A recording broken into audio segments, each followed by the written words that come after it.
Saio hau Nafarroako Gobernuak diruz lagundu du.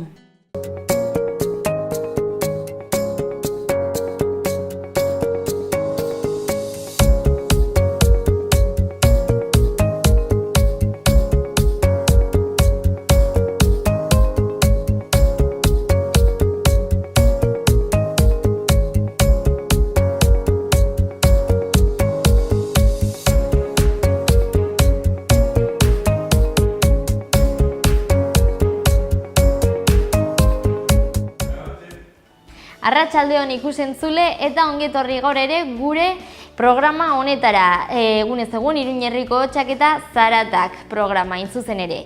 Gaur bi elkarrizketa izango ditugu eta Iruñerriko hotsetan erreportai bat. Erreportaiari dagokionez, atzo bisita gidatu bat egin genuen Iruñean, konkretuki udaletxean, batasunaren pribilegioa aste honetan ospatuko delako eta horren inguruko bisita izan zen. Gehiago jakin nahi baldin baduzue, ez galdu gure erreportaia.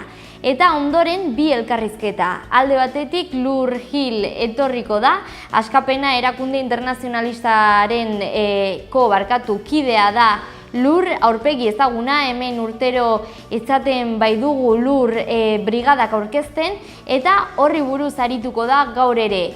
Konkretuki horren balorazioa egingo du, udan brigadetan ibili zirelako, 3 eremu geografiko ezberdinetan, Europa, Ekialde Hurbila eta Latinoamerika, baina Lurrek azalduko digu hobeki. Eta ondoren kolaboratzaile bat, Aitor Etxarte Berezibar, Nafarroako Eskola Kontseiluko lehendakaria eta bere kolaborazioetan beti egiten duen moduan, hezkuntzaren munduaren inguruan arituko da.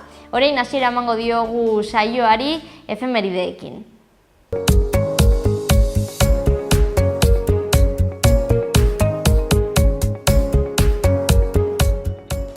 Gaurko lehenengo efemeridea lehenengo mendekoa da. Kristo ondorengo 476. urtekoa.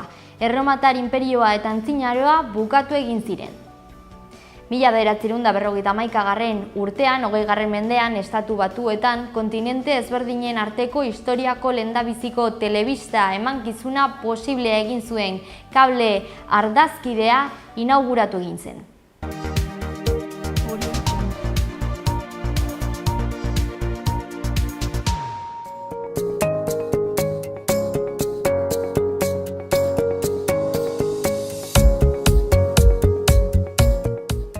Zer moduz, hauek dire irailaren 4ak utzi dizkigun titularrak.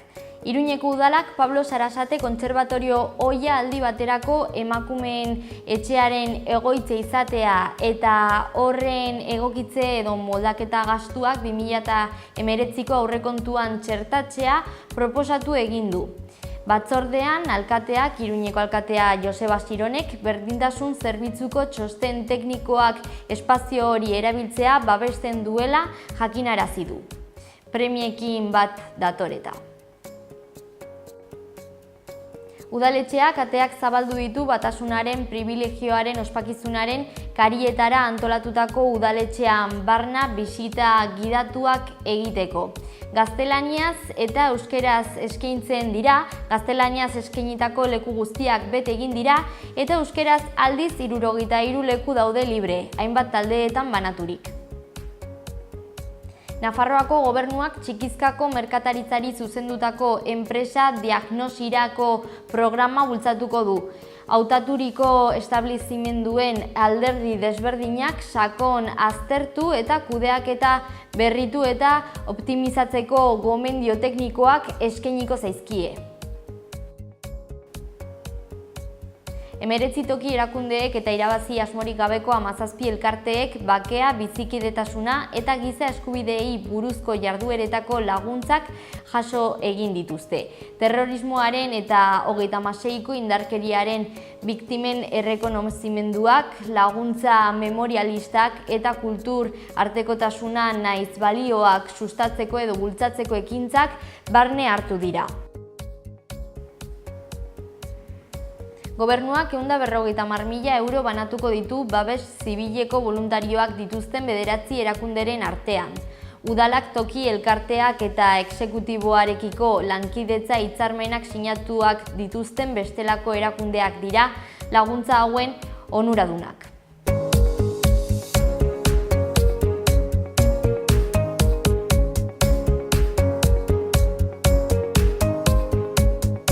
Gaurko egunkarietako azalak birpasatuko ditugu orain eta Diario de Navarra izango da lehendabizikoa. Lerroburu nagusian hau jarri dute. Abuztuan eman den kotxe berrien eskaera handiak kontzesionarioak uzten ditu. Azaleko argazkian autobus bat suntsituta ageri da. Titularrak honela dio: 5 hildako autobus istripu batetan Avilés hirian.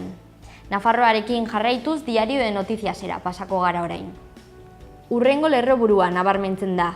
15.000 ikasleentzat ikastaroa hasi eginda Nafarroako unibertsitatetan. Diario de Noticiaseko argazkian Nabrawain enpresak eslaban eraikitako dorrea ageri da. Estatuko altuena.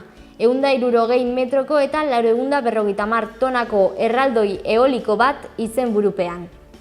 Euskal Herria mailan Gara egunkarian hau daukagu. Lerroburu nagusian, 3 matrikulazio eklesiastiko gutxiago herri bakoitzean azkenengo hamarkadetan. Beherago azaleko irudian ume batzuk eskolan ikusi daitezke. Izenburuak halaxe dio. Lehen eguna aldarrikapenez josita. Euskal komunikabideei dagokionez, hau daukagu berri egunkarian. Goian lerroburu nagusian, abuztuan 126 hasi da autoen salerosketa iazkoarekin alderatuta. Beherago azaleko argazkian ume edo haur batzuk ikusi ditzazkegu eskola batera sartzen. 4 eguneko astearekin hasi dute aurrek ikasturtea izenburuak laguntzen du irudia. Horren ondoan eskuinean zutabean gainontzeko edukiak edo berriak ditugu. Katalunian autogobernuari buruz galdetzea baino ez du onartuko Sánchezek dio lehendabizikoak. Horren azpian Macrik murrizketetan sakonduko du finantza merkatuen konfidantza irabazteko. Beherago, adierazpen bat jarri dute izenburuan, Sherin Kobane Siriako kurduen YPG miliziako kide ohiaren hitzak dira. Kobaneko borrokan onartu nuen bizia edo gorputzeko atalen bat galduko nuela. Eta bukatzeko eskuinean jarraitu zizkinean, erronkariera mendigatxaren eleetan gorde da.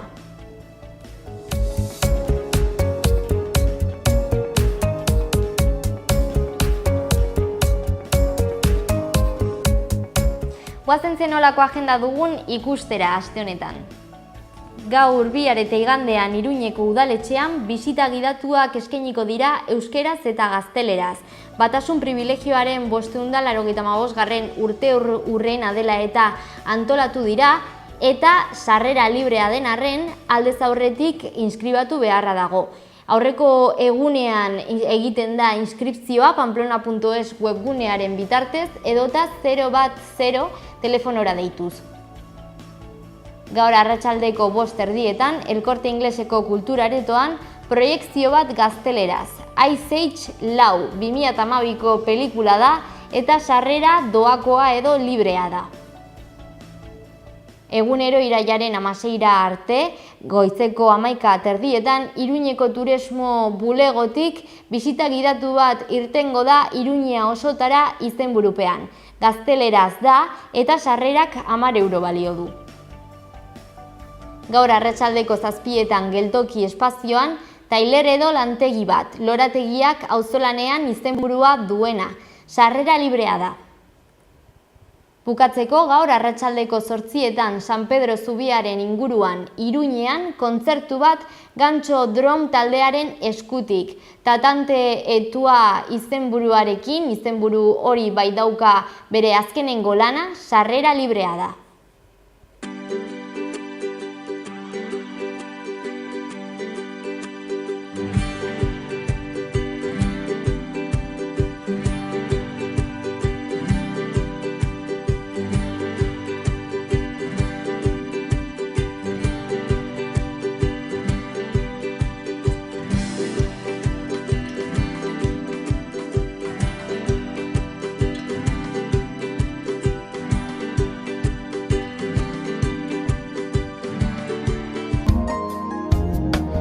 Goizean eguzkitsu egongo da, arratsaldean bero lainoak agertuko dira, egunaren bigarren partean baliteke ekaitzak jotzea. Arratsaldean ipar haizea ibiliko da, temperatura maximoetan aldaketarik ez. Asteazkenean zerua lainotxo egongo da, goizean ostarteak, zaparrada trumoitxoa botako ditu batez ere egunaren bigarren partean. Arratsaldean ipar haizea ibiliko da, temperatura minimoak gutxi igo eta maximoak gutxi jaitsiko dira.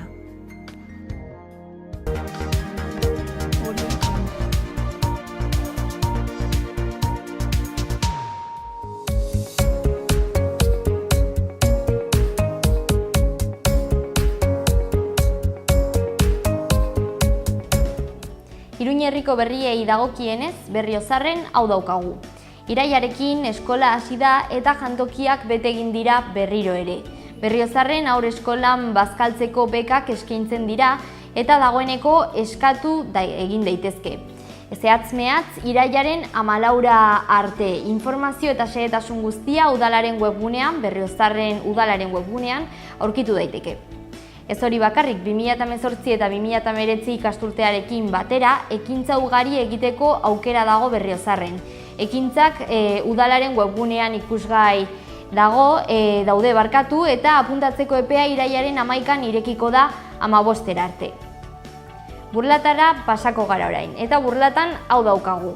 Kurtsoa hasi da baita burlatan ere, horregatik kultur jardueren aurtengo eskaintza udalaren webgunean zintzilikatu eginda. Izen emate epea jakinarazi da ere. Burlatan erroldatutako pertsonendako adibidez, iraiaren 14tik 25era luzatuko da eta ez daudenentzat 25etik 28ra.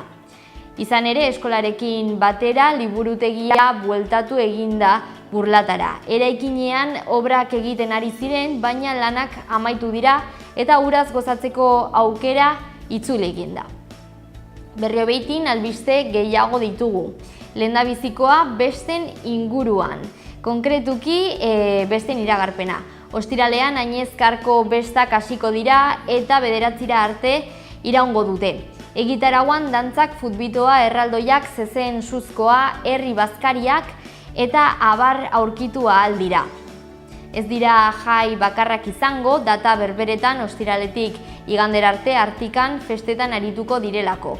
Txupinazoa ostiraleko arratsaldeko 7etan botako da eta ekintzen artean kaldereteak, zezensuzkoak, herri afariak, puzgarriak umeentzako eta bestelakoak izango dira. Baina ez da dena jaia izango Berriobeitin ikasturtearekin edo eskolarekin batera datozen kultur jardueren programa antolatu dutelako. Informazioa eta izen emateak 012 telefonoaren bidez gauzatu daitezke iraiaren 12, 13, 14 eta 17an. Iruñerriko albisteekin amaituko dugu. Iruña hiriarekin. Hiltegia aurkitzen zen lur saia urbanizatzeko obrak 842.109 eurorekin esleitu dira. Lanak parke bat eta jarduera ekonomikoko zonalde bat eraikitzeko burutuko dira. Bestalde, Iruñarekin jarraituz ematik enpresak 13 ikastaro eta 5 tutoretzat ematiko eskainiko dizkie teknologia berrietan gehiago sakondu nahi duten emakumezkoei. 206 plaza libre daude eta Iruñean erroldatutakoek lehentasuna izango dute. Izen ematepea iraiaren 12 arte egongo da irekita eta apuntatzeko 010 telefonora deitu behar da. Pasaden astean, Iruñean udaltzaingoak 7 pertsona atxilotu zituen gidatzearekin zerikusia duten 8 delitu ezberdinengatik. Haien artean alkoholean positibo ematea eta gidabaimenik gabe kotxean ibiltzea. Bukatzeko, Iruñean Gaztelu enparantzako txistu eta gaita dantzaldien ordutegia aldatu eginda. Iraiaren 20 arte, astearte eta ostegun guztietan ospatuko dira arratsaldeko 6:30 arratsaldeko 8:30 arte.